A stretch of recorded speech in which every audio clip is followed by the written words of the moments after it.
If you really want to take down the U.S. Embassy in Tel Aviv, just tell the Israeli government that the embassy is being used to educate Palestinian students, and the Israeli government will bomb it without question.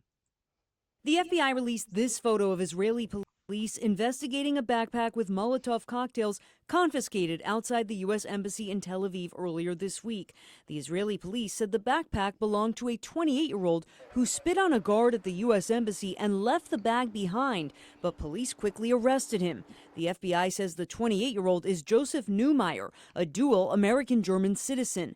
This is the photo tied to Facebook posts shared by the FBI from May 19th, including "Death to America, Death to the West." President Trump's son. Why would he just spit in a guard and toss his backpack down? That seems kind of weird. I mean, if you actually had plans to firebomb the embassy, you would at least try to before getting like tackled or something by the guards or something, instead of just spitting on somebody. Sunday was asked about Neumeyer also allegedly threatening to kill him. Also reportedly, who's a dual German U.S. citizen, issued threats against your life. Against my life? Against your life, yes, sir.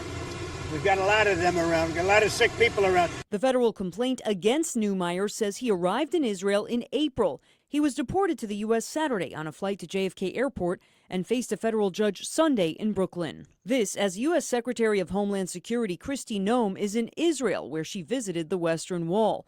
Her trip comes days after the murders of Sarah Milgram and Yaron Lashinsky outside the Jewish Museum in Washington, D.C.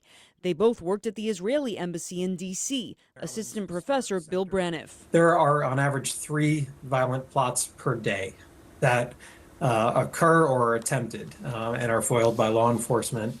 That's a staggering number, especially when you consider that a very significant percentage of those are mass casualty plots. Neumeyer is charged with attempting to firebomb the U.S. embassy and making threats to President Trump. If convicted, he faces up to 20